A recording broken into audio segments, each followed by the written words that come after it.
आज हम लोग मियोसिस के बारे में स्टडी करेंगे। इसमें हम लोग मियोसिस के डिफरेंट स्टेजेस के बारे में भी पढ़ेंगे, जिसमें पहले leptotene, zygotene, pachytene, diplotene, diakinesis, metaphase, anaphase और टेलोफेज, इतने स्टेजेस की हम लोग स्टडी करेंगे। ठीक है, तो सबसे पहले हम देखते हैं कि मियोसिस क्या है। उसके पहले मैं आपको कुछ चीज़ें एक्सप्लेन कर देती हूँ। जैसे जो एनिमल किंगडम है, यानी जो जंतु जगत होता है, उसमें 3 प्रकार का सेल डिवीज़न देखने को मिलता है। पहला है एमाइटोसिस, दूसरा है माइटोसिस और तीसरा है मियोसिस। एमाइटोसिस और माइटोसिस ऑलरेडी मैंने इस पे वीडियो बना रखा है, आप उसको ज़रूर देख लें। और एमाइटोसिस के लिए हमने आपको एक्सप्लेन किया था उस वीडियो के अंदर कि एमाइटोसिस जो है वो लोअर ऑर्गेनिज्म जैसे प्रोटोजोअन्स उनमें देखने को मिलता है। माइटोसिस और मियोसिस उसके बाद पढ़ना था, तो माइटोसिस भी हमने एक्सप्लेन कर रखा है। अब हमें आज मियोसिस के बारे में डिस्कस करना है। तो आपको हमने एक्सप्लेन किया था कि माइटोसिस के केस में क्या होता है कि जो एक पेरेंट सेल होता है वो 2 डॉटर सेल के अंदर कन्वर्ट हो जाता है। Means one parent cell divides to form 2 daughter cell and the number of chromosome in these daughter cells are similar as that of parent cell। यानी एक पेरेंट सेल से 2 डॉटर सेल का निर्माण होता है और इन दोनों डॉटर सेल के अंदर जो क्रोमोसोम का नंबर होता है वो पेरेंट सेल के बिल्कुल इक्वल होता है। इसीलिए इसको हम लोग माइटोसिस डिवीजन बोलते हैं। और चूँकि क्रोमोसोम का नंबर डॉटर सेल के अंदर पेरेंट सेल के बिल्कुल समान होता है, इसीलिए इस माइटोसिस को हम लोग इक्वेशनल डिवीजन भी बोलते हैं। ठीक है, आज का हमारा जो सीरीज़ है वो मियोसिस के ऊपर है। आज हम लोग मियोसिस के बारे में डिटेल स्टडी करेंगे। तो मियोसिस को एक्सप्लेन करने से पहले मैं आपको कुछ चीज़ें बता देती हूँ जो आपको ध्यान में रखना है। जैसे बहुत सारे स्टूडेंट जो हैं उनको माइटोसिस तो समझ में आ जाता है, लेकिन मियोसिस वो याद नहीं रख पाते हैं, मियोसिस समझ नहीं पाते हैं। तो मियोसिस को पढ़ाने से पहले मैं आपको ये क्लियर कर देती हूँ कि अगर आपको मियोसिस समझना, हालांकि मियोसिस थोड़ा कॉम्प्लेक्स है माइटोसिस की तुलना में। माइटोसिस सिंपल है, इसलिए बहुत सारे लोग उसको अंडरस्टैंड कर जाते हैं, लेकिन मियोसिस लोग भूल जाया करते हैं अक्सर। ऐसा इसलिए है क्योंकि अगर मियोसिस को आपको अंडरस्टैंड करना है, समझना है, तो इसमें 2 चीज़ें आपको बहुत ध्यान में रखनी पड़ेंगी। पहला कि जब भी आप मियोसिस पढ़ें उसके डायग्राम को बिल्कुल भी आप नेगलेक्ट ना करें। इसका डायग्राम ही आपको सारे स्टेप्स को एक्सप्लेन करेगा। तो अगर आपको मियोसिस को अंडरस्टैंड करना है तो आपको डायग्राम, एक एक डायग्राम बहुत अच्छे से समझना पड़ेगा और उसको उस एक डायग्राम से दूसरे डायग्राम में, यानी एक स्टेप से दूसरे स्टेप में आगे बढ़ने पे क्या डिफरेंस क्रिएट हो रहा है, उन सारे डिफरेंस को आपको बहुत अच्छे से कंसीडर करना पड़ेगा और तभी आपके दिमाग में बैठ पाएगा। तो अगर आपको मियोसिस को अंडरस्टैंड करना है तो इसके डायग्राम को आप ज़रूर अच्छे से समझिए और डायग्राम को लर्न करिए। अगर दिमाग में डायग्राम रहेगा तो मियोसिस के स्टेजेस कभी नहीं भूलेंगे, लेकिन यदि आप डायग्राम को भूल जाते तो मियोसिस आपको कभी भी समझ में नहीं आ सकता। ठीक है, तो सबसे इंपॉर्टेंट चीज़ मियोसिस समझने के लिए पहली इंपॉर्टेंट चीज़ ये है कि आपको डायग्राम याद रख लेना है अच्छे से। और दूसरी इंपॉर्टेंट चीज़ ये है कि मियोसिस में जब मैं एक स्टेप से दूसरे स्टेप को पढ़ाऊँगी तो दोनों के बीच में क्या डिफरेंस आ रहा है, क्या अंतर हो रहा है हर एक स्टेज पे, उसकी आपको कंपैरेटिव स्टडी करना है, तभी आप मियोसिस को अंडरस्टैंड कर पाएंगे। ठीक है, अब हम लोग देखते हैं पहले कि मियोसिस होता क्या है। तो देखिए, मियोसिस टर्म को अगर मैं एक्सप्लेन करूं तो मियो का मतलब होता है हाफ और ओसिस का मतलब होता है स्टेट, यानी हाफ स्टेट बोलते हैं। हाफ स्टेट का मतलब इसलिए, इसको हाफ स्टेट इसलिए कहते हैं क्योंकि मियोसिस डिवीजन के अंतर्गत जो पेरेंट सेल होती है वो लास्ट में 4 डॉटर सेल में कन्वर्ट हो जाती है। यानी मियोसिस के केस में 1 पेरेंट सेल जो होती है वो 4 डॉटर सेल, 1 2 3 और 4 डॉटर सेल्स में कन्वर्ट हो जाती है। और इन डॉटर सेल्स के अंदर जो क्रोमोसोम का नंबर होता है वो पेरेंट सेल की तुलना में हाफ हो जाता है, आधा हो जाता है। इसीलिए इसको हम लोग यहाँ पर मियोसिस को रिडक्शनल डिवीजन भी बोलते हैं। और मियो का मतलब हाफ, ओसिस मीन्स स्टेट। तो अगर आपसे पूछा जाए कि मियोसिस का डेफिनेशन क्या है, मियोसिस को कैसे डिफाइन करेंगे, तो आप डेफिनेशन एक्सप्लेन करिएगा कि मियोसिस है क्या। तो meiosis is a type of cell division in which one parent cell divides to form 4 daughter cells and the number of chromosome is half in the as the comparison of parent cell। यानी parent cell की तुलना में जो daughter cells होते हैं उनके अंदर chromosome का नंबर हाफ हो जाता है, इसको हम लोग मियोसिस बोलते हैं। ठीक है, तो डेफिनेशन आप याद रखिएगा कि when one parent cell divides to form 4 daughter cells and the number of chromosome become half, ठीक है, इसको हम लोग मियोसिस कहते हैं। अब आपको समझना है कि मियोसिस किस सेल में होता है, ठीक है। तो पहले आप जान लीजिएगा कि जिस सेल के अंदर मियोसिस होता है उस सेल को हम लोग एक पर्टिकुलर नाम देते हैं और उसको हम लोग कहते हैं मियोसाइट। तो मियो का मतलब मियोसिस, साइट का मतलब सेल। तो what is meiocyte? Meiocyte is a cell in which meiosis occur, यानी वैसी सेल होती है जिसके अंदर मियोसिस होता है। और मियोसिस टर्म हमने आपको एक्सप्लेन कर ही दिया कि क्यों इसको मियोसिस, मियोसिस वर्ड क्या है, क्योंकि आपको हमेशा वर्ड का कुछ ना कुछ बताया था, मीनिंग होता है, उस वर्ड को तोड़ के आप उसका मतलब निकाल लेंगे। तो मियो का मतलब हाफ और इसमें स्टेट, इसको हम लोग हाफ स्टेट इसीलिए बोलते हैं क्योंकि इनमें क्रोमोसोम का नंबर जो होता है, जो डॉटर सेल्स बनते हैं उनके अंदर क्रोमोसोम का नंबर जो होता है वो हाफ हो जाता है, इसीलिए इसको हम लोग मियोसिस बोलते हैं, ठीक है। अब हम लोग आगे समझ लेते हैं कि जो मियोसिस होता है, इस मियोसिस को हम लोग दो पार्ट में डिवाइड करते हैं, या हम ऐसे कह सकते हैं कि meiosis is completed into two phases, यानी मियोसिस जो है वो दो फेजेस में कंप्लीट होता है। पहला है मियोसिस फर्स्ट और दूसरा है मियोसिस सेकेंड। जो मियोसिस फर्स्ट होता है इसको हम लोग रिडक्शनल डिवीजन के नाम से भी जानते हैं, क्योंकि मियोसिस फर्स्ट के अंदर ही क्रोमोसोम का नंबर डॉटर सेल्स में हाफ हो जाता है, ठीक है। यानी इन case of meiosis first the number of chromosome in daughter cell become reduced, that is why meiosis first is known as reductional division। यानी एक पेरेंट सेल से जो डॉटर सेल्स बनेंगे उनके अंदर क्रोमोसोम का नंबर पेरेंट सेल के comparison में हाफ हो जाता है, रिड्यूस कर जाता है, इसीलिए meiosis फर्स्ट को रिडक्शनल डिवीजन कहते हैं, क्योंकि क्रोमोसोम का नंबर हाफ जो है वो meiosis फर्स्ट में ही होता है, इसीलिए इसको हम लोग रिडक्शनल के डिवीजन के नाम से भी जानते हैं, ठीक है।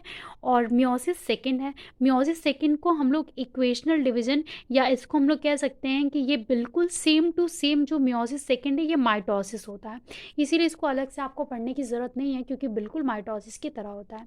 तो इस तरीके से आपको हमने क्या एक्सप्लेन किया, हमने आपको एक्सप्लेन कर दिया कि मियोसिस टर्म का मतलब क्या है। तो मियो का मतलब हाफ, ऑसिस मीन्स स्टेट, इसको हम लोग हाफ स्टेट बोलते हैं क्योंकि इस केस में जिस सेल के अंदर मियोसिस होता है उस सेल को हम लोग मियोसाइट कहते हैं, और उस सेल के अंदर क्रोमोसोम का नंबर जो होता है वो जो इससे जो उस सेल से जिस डॉटर सेल का निर्माण होता है उसके अंदर क्रोमोसोम का नंबर हाफ हो जाता है, रिड्यूस कर जाता है, इसीलिए इसको हम लोग मियोसिस कहते हैं, यानी हाफ स्टेट बोलते हैं, ठीक है।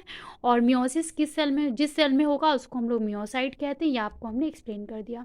उसके बाद और भी समझ लीजिएगा एक चीज़ और, कि जितने हमारे बॉडी के अंदर, हम सभी बॉडी के अंदर जो गोनैड्स बनते हैं, गोनैड्स यानी मेल गैमीट और उसके बाद फिर फीमेल गैमीट। मेल गैमीट का मतलब होता है, मेल गैमीट मीन्स टेस्टिस, और फीमेल गैमीट का मतलब होता है ओवरी, ठीक है। तो टेस्टिस से स्पर्म का निर्माण होता है और ओवरी से ओवम का निर्माण होता है।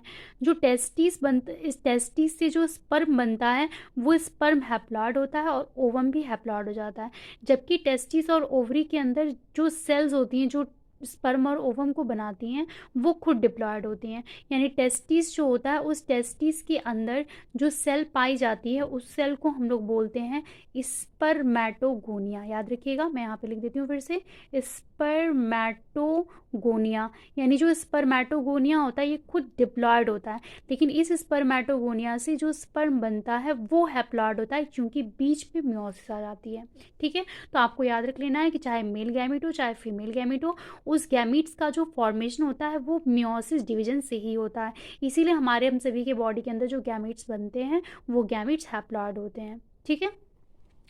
अब इसके बाद आगे समझ लीजिएगा कि मियोसिस में हम आपको एक्सप्लेन कर रहे थे कि मियोसिस दो स्टेप में कंप्लीट होता है, पहला है मियोसिस फर्स्ट, दूसरा है मियोसिस सेकेंड।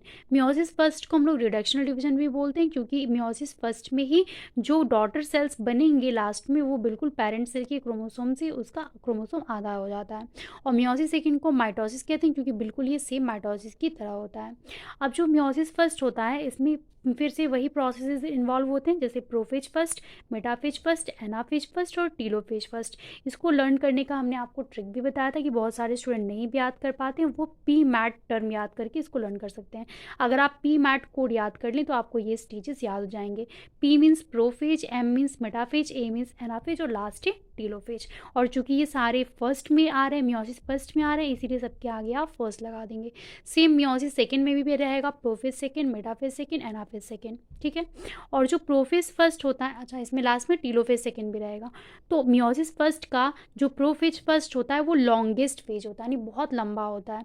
इसके अंतर्गत फर्दर बहुत सारे सब फेजेस आएंगे। कौन कौन से सब स्टेजेस हैं? तो देखिए प्रोफेज फर्स्ट जो होता है इसमें मेनली 5 सब स्टेजेस आते हैं। पहला है लेप्टोटीन, दूसरा है जाइगोटीन, तीसरा होता है पैकिटीन, चौथा है डिप्लोटीन और लास्ट है डायकाइनेसिस, ठीक है।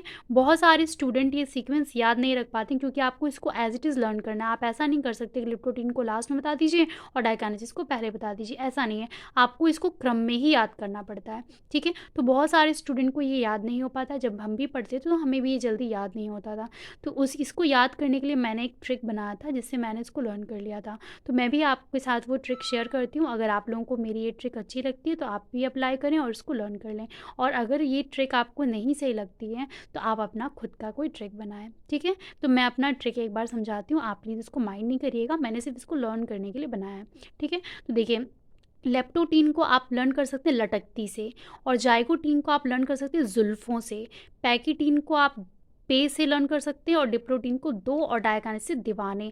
तो मैंने लर्न किया था एक कोड, लटकती जुल्फ़ों पे दो दीवाने। ये सेंटेंस मैंने याद किया था, लटकती जुल्फ़ों पे दो दीवाने। लटकती मतलब लेप्टोटीन, जुल्फ़ों मतलब जाइगोटीन, पे का मतलब पैकिटीन, दो का मतलब डिप्लोटीन और दीवाने का मतलब डायकाइनेसिस, ठीक है। तो मैंने जस्ट इसको लर्न करने के लिए मैंने बनाया था। आप इसको ज़रूर याद रख लें, अगर आपको ऐसे याद होता है तो आप ज़रूर याद रख लें, ठीक है। तो अब इसमें पहले हम लोग देखते हैं मियोसिस के अंदर मियोसिस फर्स्ट को देखते हैं।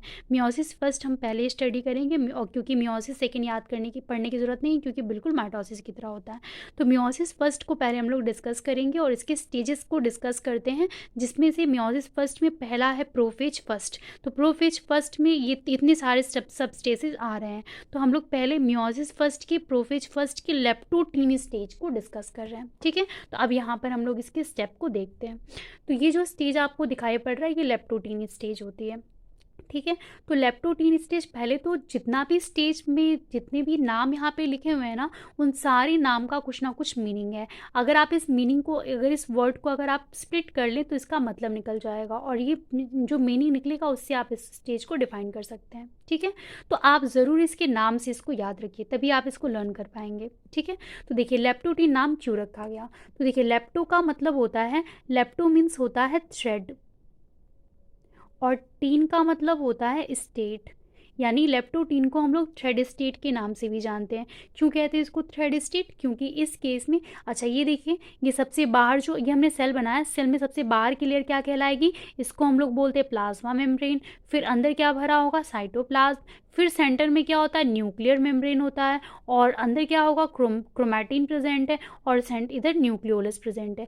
तो ये अभी लेप्टोटीन जो स्टेज है ये बिल्कुल अर्ली प्रोफेज है, यानी अभी प्रोफेज की शुरुआत हो रही है। इसीलिए चूंकि सेल अभी जस्ट इंटरफेज से ही आया हुआ है, इसीलिए अभी सारी चीज़ें एज इट इज प्रेजेंट, अभी कुछ भी डिजॉल्व नहीं हुआ, कुछ भी गायब नहीं हुआ। तो आपको न्यूक्लियर मेम्ब्रेन भी दिख रहा है, न्यूक्लियोलस भी दिख रहा है। और इस फेज में होता क्या है? देखिए लेप्टोटीन फेज में, जो कि प्रोफेज की अर्ली स्टेज है, इसमें क्या होता है कि जितने क्रोमोसोम होते हैं वो सभी जाल के रूप में होते हैं, क्रोमैटिन नेटवर्क के फॉर्म में होते हैं। तो ये लाइन आप इंपॉर्टेंट है, आपको लर्न कर लेना है कि इन case of leptotene stage all chromosome is in the form of chromatin network, यानी लेप्टोटीन स्टेज में सारे क्रोमोसोम जो होते हैं वो क्रोमैटिन के नेटवर्क के फॉर्म में, जाल के फॉर्म में प्रेजेंट होते हैं, ठीक है। तो यहाँ पर आपको दिखाई पड़ रहा है इसमें क्रोमोसोम जितने क्रोमैटिन है वो सभी आपको लॉन्ग और थ्रेड लाइक, अगर आप इनको देखें तो ये बिल्कुल धागे जैसे दिखाई पड़ते हैं, इसीलिए क्रोमैटिन बिल्कुल धागे की तरह दिखाई पड़ते हैं, इसीलिए इस स्टेज का नाम लेप्टोटीन रखा हुआ है, ठीक है। तो मैंने, और यहाँ पे देखिए ये सेंट्रियोल है, तारक का है। अब ये दोनों बिल्कुल अलग होकर के दो ऑपोजिट पोल पे भी नहीं आए हैं, ठीक है। अब ये दोनों पास पास में ही प्रेजेंट है। तो लेप्टोटीन के बारे में आपको क्या लर्न कर लेना है कि लेप्टोटीन स्टेज ये प्रोफेज फर्स्ट का अर्ली स्टेज है, और इस स्टेज में, लेप्टोटीन स्टेज में जितने क्रोमोसोम होते हैं वो सभी क्रोमैटिन नेटवर्क के फॉर्म में, यानी क्रोमैटिन के जाल के फॉर्म में न्यूक्लियोलर मेम्ब्रेन के अंदर प्रेजेंट होते हैं, इसलिए इसको लेप्टोटीन कहते हैं। और इस पेज में भी न्यूक्लियर मेम्ब्रेन भी ऐसे ही प्रेजेंट है और न्यूक्लियोलस भी प्रेजेंट है, अभी वो गायब नहीं हुए हैं, ठीक है। अब नेक्स्ट स्टेप में हम लोग आते हैं जाइगोटीन। तो देखिए जाइगोटीन बताया ना आपको कि हमेशा आपको इस टर्म को तोड़ के मतलब निकाले, तब आप इसको अच्छे से डिफाइन कर पाएंगे। तो देखिए जाइगोटीन में क्या होता है, जाइगो वर्ड का मतलब हमेशा पेयरिंग होता है और टीन का मतलब स्टेट, यानी इस स्टेट में, इस प्रावस्था में, यहाँ पर इस प्रावस्था में पेयरिंग होती है। तो पेयरिंग देखिए यहाँ पे दिखाई पड़ रहा है। इस केस में अब देखिए कंपेरिजन करते जाइए तभी आपको स्टेजेस लर्न होंगे, नहीं तो आपको मियोसिस नहीं समझ में आएगा। मियोसिस को पढ़ने का बेस्ट तरीका है कंपैरेटिव स्टडी। हर डायग्राम पे आप कंपेरिजन करिए।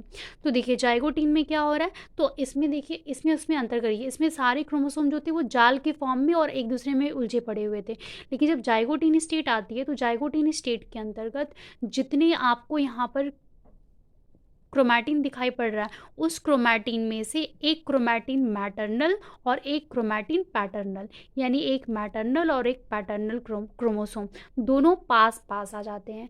तो जो क्रोमोसोम मैटरनल और पैटर्नल पास पास आते हैं वो दोनों होमोलॉगस क्रोमोसोम होते हैं। ठीक है।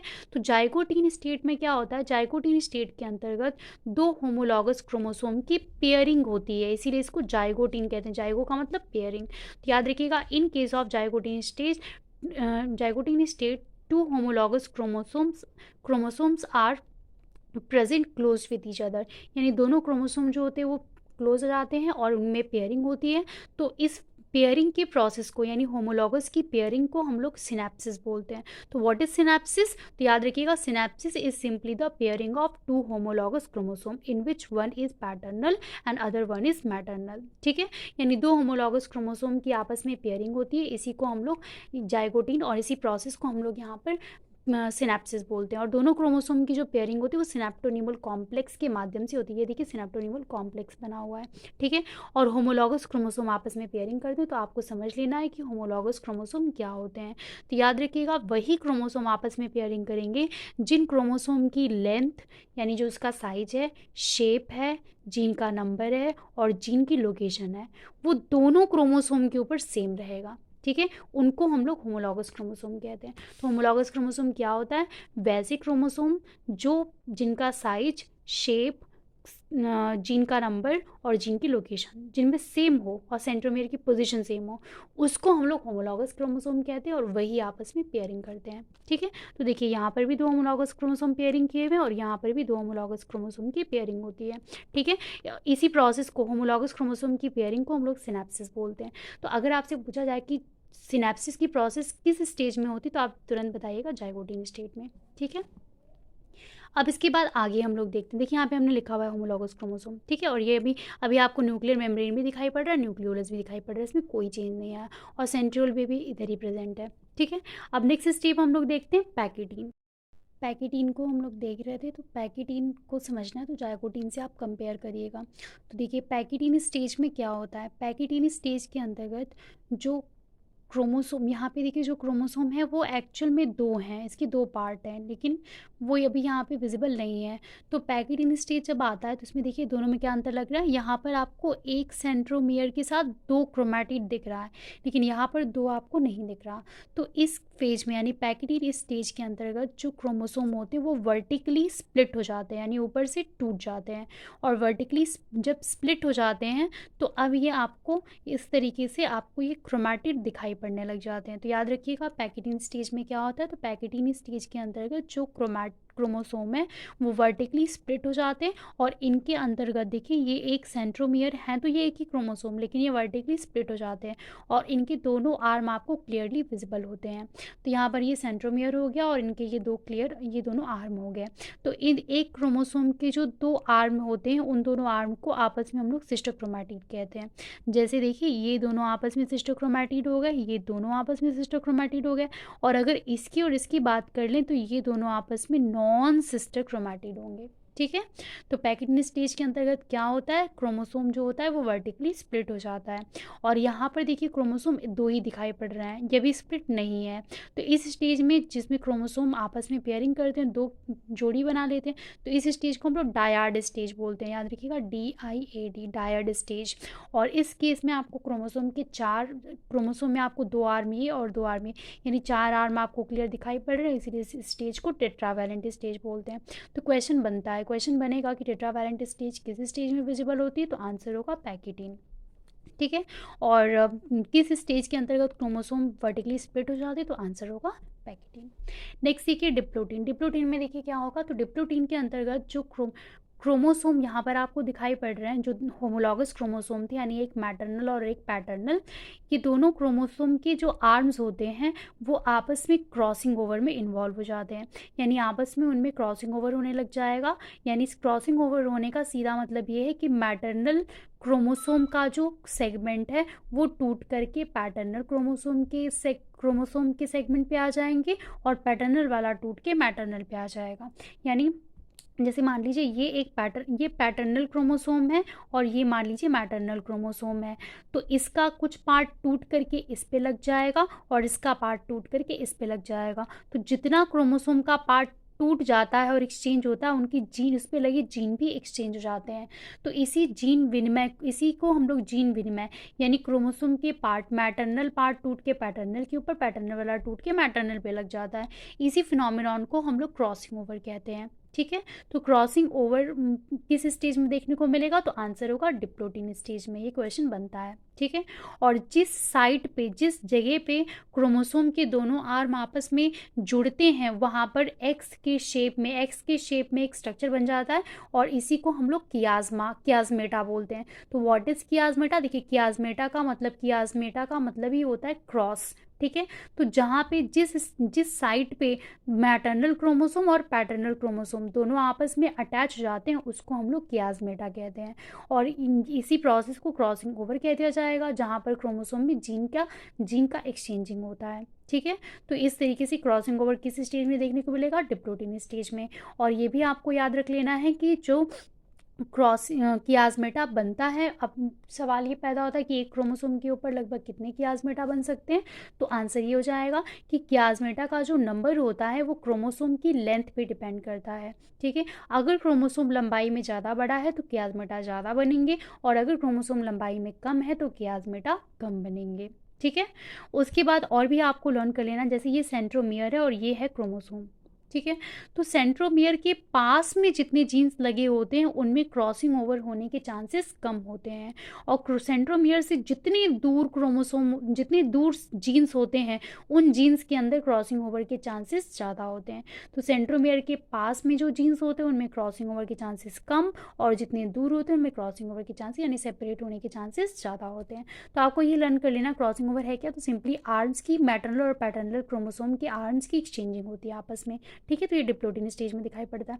और क्या डिफरेंस दिखाई पड़ रहा है, देखिए अभी भी यहाँ पर आपको न्यूक्लियर मेम्ब्रेन दिखाई पड़ रहा है, लेकिन न्यूक्लियोलस इस स्टेज में गायब हो जाता है। और दूसरा नेक्स्ट अंतर ये दिखाई पड़ रहा है कि जो सेंट्रियोल है वो ऑपोजिट पोल की तरफ माइग्रेट कर रहा है। ठीक है, नेक्स्ट देखिए क्या हो रहा है, अगला स्टेट आता है डायाकाइनेसिस। डायाकाइनेसिस में देखिए क्या हो रहा है, डायाकाइनेसिस के अंतर्गत अब आपको यहाँ पर आपने देखा था क्रॉसिंग ओवर हो रहा है, और इस स्टेट में देखिए अब दोनों chromosome maternal paternal crossing over करने के बाद अलग हो जाते हैं, और मैटरनल देखिए यहाँ पे मैटरनल का पार्ट टूट कर पैटर्नल पे और पैटर्नल का पार्ट टूट के मैटरनल पे लग जाता है। तो इस प्रोसेस को डायाकाइनेसिस कहते हैं, और यानी इस प्रोसेस में क्रॉसिंग ओवर जो है वो खत्म हो जाता है और टर्मिनलाइजेशन हो जाएगा, यानी कियाजमेटा जो है वो बिल्कुल इंड पे आ जाता है और लास्ट में खत्म हो जाएगा कियाजमेटा।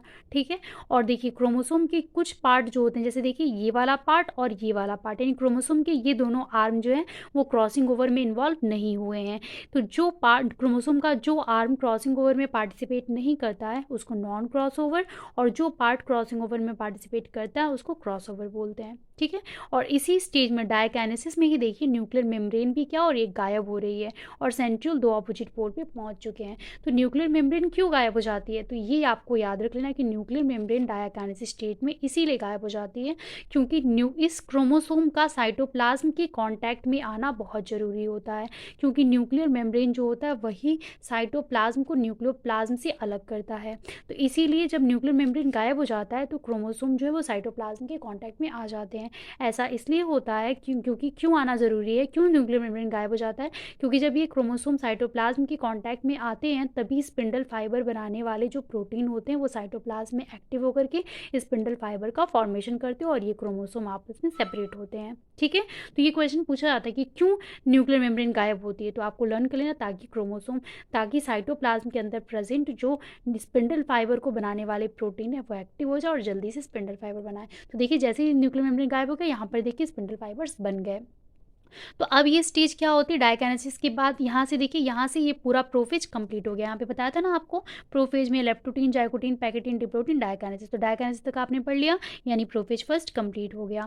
अब आपको पढ़ना है मेटाफेज फर्स्ट। तो देखिए ये मेटाफेज फर्स्ट है। इस स्टेज के अंतर्गत जितने क्रोमोसोम आपको दिखाई पड़ रहे हैं वो सारे क्रोमोसोम मैटरनल पैटर्नल सभी बीच के प्लेन पर लग जाते हैं, जिसको हम लोग इक्वेटोरियल प्लेट बोलते हैं। और इसी प्लेट के पास में ये क्रोमोसोम लग जाते हैं, और इसीलिए कहा जाता है इसमें क्रोमोसोम बिल्कुल क्लियर विजिबल होगा।